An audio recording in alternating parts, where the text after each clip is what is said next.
Hey folks, it's Jake here at Canadian Cutting Edge, and today I'm doing another 2 for Tuesday video. This is a knife by Sanrenmu. This is the 7063, and it comes in an axis lock version, and it comes in a liner lock version.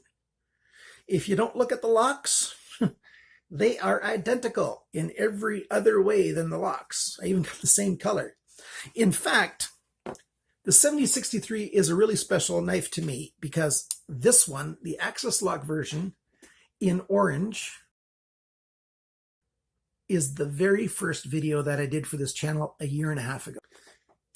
I talked about the 7063, and that orange one's got really good action. This one's brand new. I haven't moved it very much yet. And wow, I really, really like this knife an awful lot. It's a small knife. It fits my large hand really well. Hollow grind. It's 8CR13 MOB steel, so nothing super special, but it's nice and it works. And, aluminum handle scales, tip up, tip down on the right side. You choose which way you want to use it. And it cuts really, really well. And it's a great small knife to carry around. At least I think it is. And it comes in 3 or 4 different colors. I should let you know that I bought most of these knives. I've got a few 7063s. Actually, I've only got 3 right now. I've got an orange one and these 2 gray ones. I got the axis lock versions from GearBest, and I bought them myself, but I got this liner lock given to me from EDC Vault. That's a store in Canada. They've got their own website, edcvault.com, and they sell over amazon.ca as well. And so I got this knife given to me by EDC Vault, and I bought the axis lock, both of them myself, the gray and the orange ones. And GearBest has it, I think it's the axis lock they have in 4 colors, and the liner lock they have in 3 colors. I really, really appreciate this knife an awful lot because it's been there for me in a number of situations where, oh man, I really need a knife, and there it is in my pocket. If you want to watch a video about the Sanrenmu 7063, then stick around.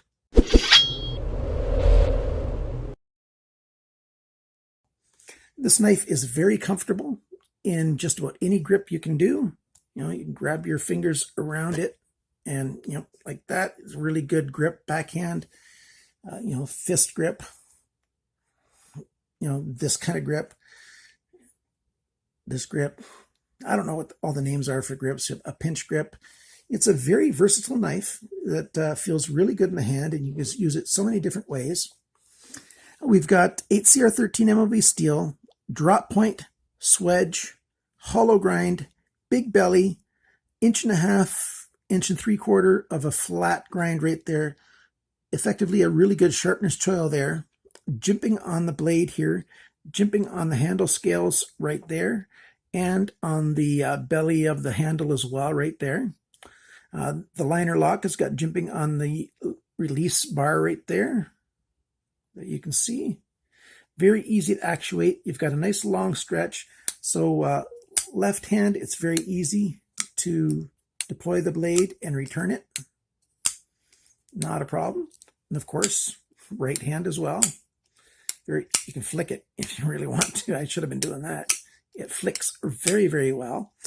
And that's because inside we've got both phosphor bronze washers, the really thin wafer kind, backed up by some nylon or Teflon. I'm not sure what they are, types of washers. So I'll show you pictures of that. They've basically got 4 washers. You've got Teflon, phosphor bronze, blade, phosphor bronze, Teflon or nylon.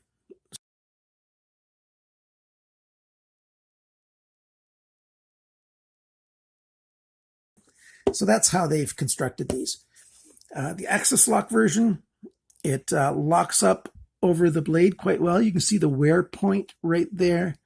It's not super far across the tang of the blade that it locks up, but it's solid. It's not going to close on you. I've done spine whack tests in the past like crazy on these knives, and they just don't come loose. The spring's holding them very, very well. Not a risk or a problem. Of course, you can make any knife fail if you try hard enough. That's not the point. I'm talking about a reasonable amount of use, pressure, odd things happening, reasonable odd things happening. Not a problem with this axis lock. The spring holds it quite well.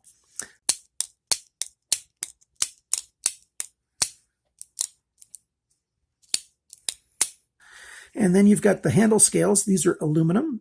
They've got these dimples all over the side of them. That helps you get a little bit of extra grip. There's a back spacer. It's probably G10 or some ABS plastic. And the liners come back and the handle scales are gone. And so you've got a bit of a hole there for your paracord, for a lanyard hole. Now, if you put your paracord through there and you pull back, that paracord doesn't stick out past the side of the handle scales once you've got it tied on in place and everything. So I like that when the lanyard hole is inset like that, away from the outside liners, nice and small.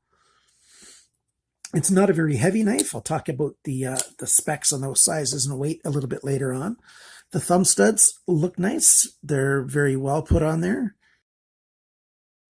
Pocket grip is ultra deep carry. This is the style. So you can see it screwed in right there, and then it folds up and over to come back. The funny thing is, and I see this all the time, I'll talk about it in earnest right now. The tip up orientation and the tip down orientation, which one leaves more knife showing out of your pocket? So let's put in the tip up first, and then we'll put in the tip down beside it. Which one has more knife showing? It's pretty clear. The tip up has more knife showing than the tip down. And that happens so very often with knives that have the option of tip up and tip down. I just see it all the time. I've got a video where I talk about tip up versus tip down. I did it probably half a year ago now. I don't mind either one. To me, they're both really the same thing. I can take my tip up or tip down knife out of my pocket and have it ready for use in virtually the same amount of time, regardless of which way it's oriented.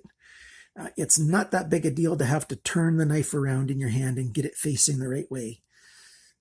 Once you've learned a little bit of muscle memory, you've done it, 100 times on each side, for a while, it's just quick and easy. It's not a problem at all.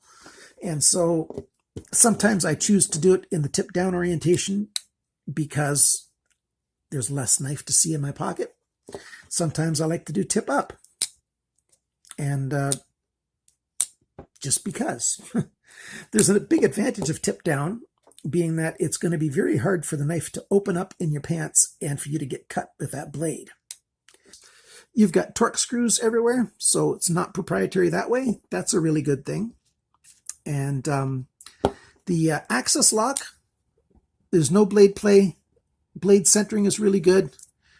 It's nice and tight in there, nice and snug. Actually, there's a slight bit of play right here, side to side. Not much at all. I can just perceive it. I'll have to double check how tight that pivot is.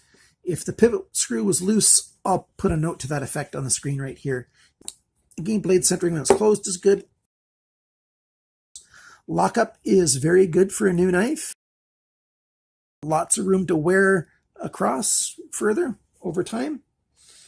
And yep, no blade play up and down, side to side. When it's partway closed, still no blade play. Really nice. Now it's time to see how sharp these knives are. And I'm going to talk about the sizes later on. Cutting paper. Look at that. It's just very, very good to cut paper.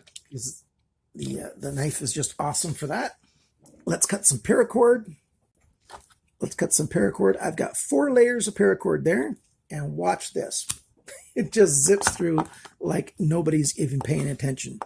And you can just slice through that paracord. This is a 7-strand paracord that I got here today. 550 paracord, 7-strand. That's the most common kind of paracord that there is. So that is really good. Got some pine here.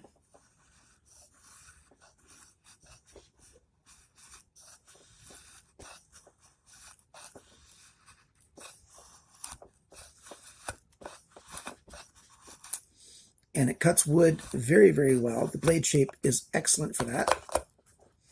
And I'm just going to take off that last piece right there, smooth it off. You probably can't see it there, but that's a super smooth edge that it's left. Very, very nice. The knife cuts very, very well. Great. So that's the cutting stuff that I wanted to do. Now let's do the dimensions. And for the dimensions, these are both identical. So you'll get the same thing for both of them. Cutting edge, 6.7 centimeters, 2.64 inches. Blade length, 6.7 centimeters, 2.64 inches. Same thing. Cutting edge and blade length are the same. And that's because the handle scales come out at the tip right here. Blade thickness, I measured just behind the thumb studs, 2.43 millimeters, which is 0.095 inches. The thickness of the edge behind the grind, and I measured both of them and they're the same. It's 0.35 millimeters, which is 0.0135 inches. Now that is why it cuts so very, very well. A knife this size at 0.35, that's about the thinnest I'd want a knife blade to be. That's, a little over 2.5 inches long. I wouldn't want it much thinner than that, especially on 8CR13 MOV. But because it's so nice and thin, that's why it slices so very, very well. This hollow grind is awesome on this knife. Handle length is 9.28 centimeters, which is 3.65 inches. The grip area, right after that choil right there, between my two thumbs, the grip area is 7.69 centimeters, which is 3 inches on the nose. The handle thickness, not counting the pocket clip, 1.13 centimeters, which is 0.444 inches. The total length of the knife when it's open, 15.86 centimeters, which is just under 6.25 inches. They are both the same weight, 77 grams, 2.4 ounces. Price. Woohoo! The price for these knives. They are not the same price. The price, United States dollars, it's $10.97 up to $11.24. In Canadian dollars, it's $13.52 up to $13.86. In euros, it's $9.19 up to $9.42. In British or UK pounds, $8.14 to $8.34. Those were the GearBest prices. My friend at EDC Vault, he's a Canadian guy. He's got a Canadian store, edcvault.com. He also sells on amazon.ca. He's the one who sent me this knife for free to review. So thank you so much. At EDC Vault, you're paying $14.99 for this knife. So it's just a very tiny bit more for this liner lock version over the other knives. But the thing is, he doesn't have all the different styles and colors.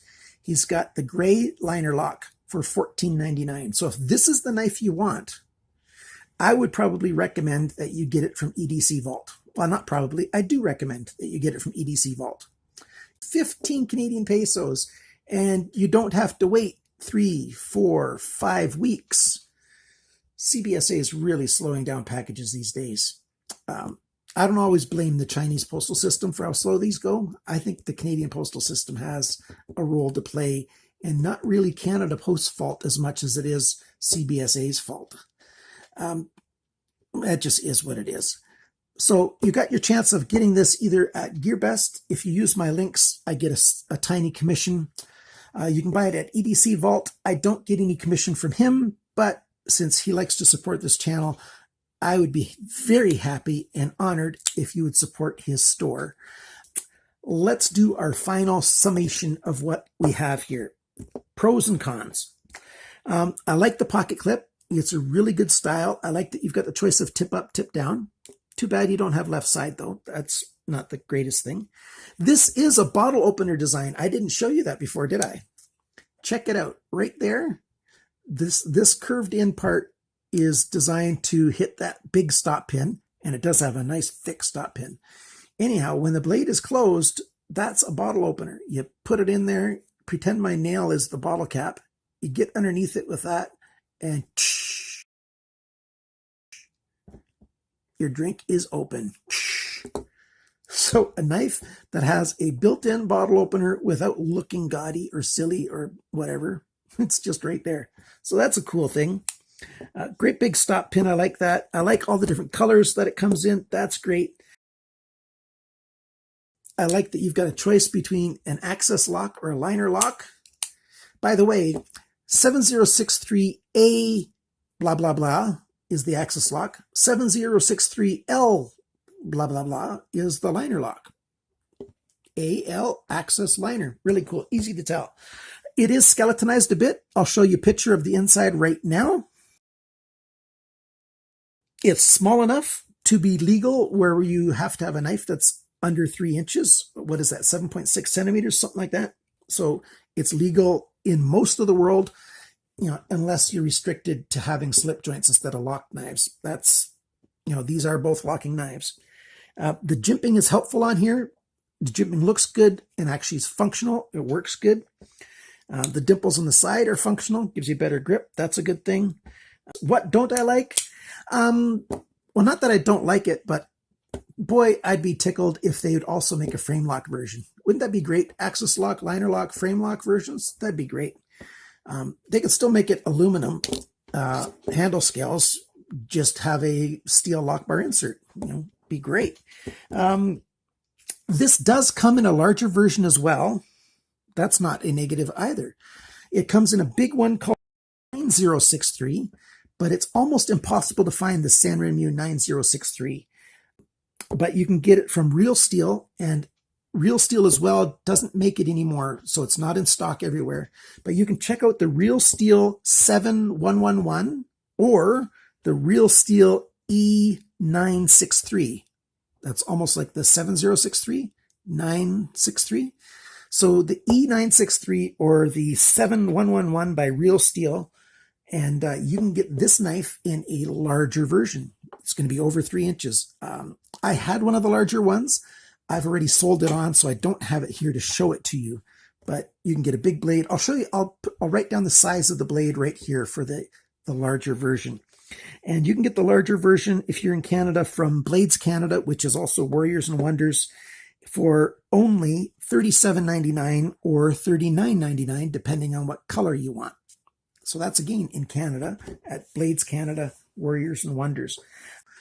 This was the very first knife that I reviewed, and I didn't really have negatives then, and I don't really have negatives now. Very nice knife. So there you go. What do you think of these knives? I like this knife. It's a great knife. Great. I'm not going to go over it all again. Thank you so much for watching. Thank you for liking, for sharing, for commenting, for subscribing, all that good stuff. Remember, always cut towards your chum and not your thumb.